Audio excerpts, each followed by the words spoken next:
Bonjour, je suis Frédérique Perronnet, chercheuse en génétique du développement à l'Institut de biologie Paris-Seine et doyenne de la faculté des sciences et ingénierie de Sorbonne Université.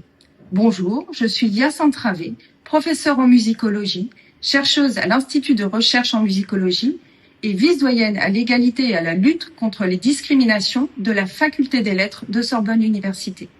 Aujourd'hui, nous voulons parler d'un sujet essentiel, l'égalité, l'inclusion et la lutte contre toutes les discriminations à Sorbonne Université. Pour que ces sujets avancent, il faut un engagement clair et sans faille, un portage politique fort et général au sein de l'université, en lien avec un travail de proximité au quotidien. Cet appui politique, je l'ai reçu durant mes 2 mandats de vice-doyenne. C'est ce qui nous a permis d'œuvrer activement au sein de la faculté des lettres, même s'il reste évidemment beaucoup à faire. Soyons lucides, malgré les plans nationaux, malgré les chartes, malgré les belles déclarations, la réalité sur le terrain au sein de l'université n'est pas à la hauteur. Certains signalements se perdent dans des procédures confuses. Les délais sont parfois interminables, les équipes manquent de formation et certaines discriminations ne sont tout simplement jamais traitées. Résultat, selon les lieux d'exercice, des victimes qui se sentent abandonnées, des personnels démunis et une institution qui réagit trop souvent après coup au lieu de prévenir. Ce n'est plus acceptable. L'université doit être un lieu sûr pour toutes et pour tous. Nous proposons une rupture claire, agir de manière cohérente avec des équipes en relais dans chaque faculté, des outils communs qui prennent en compte les spécificités de terrain et articulent l'ensemble des actions, des procédures compréhensibles et partout des personnels formés pour accompagner les personnes.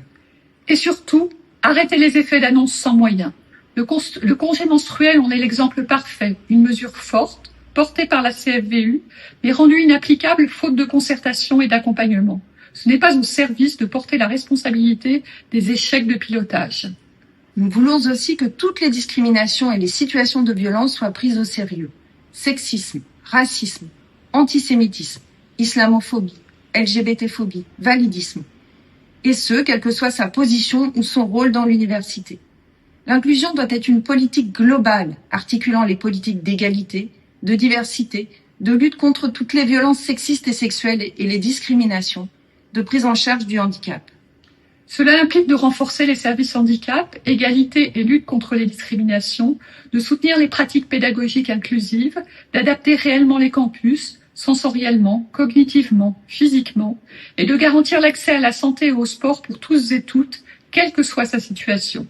C'est pourquoi la construction d'une culture commune de l'égalité et de la diversité au sein de notre université nécessite un portage politique fort à la présidence et au sein des facultés dotées de moyens réels, des actions, des formations, des solutions.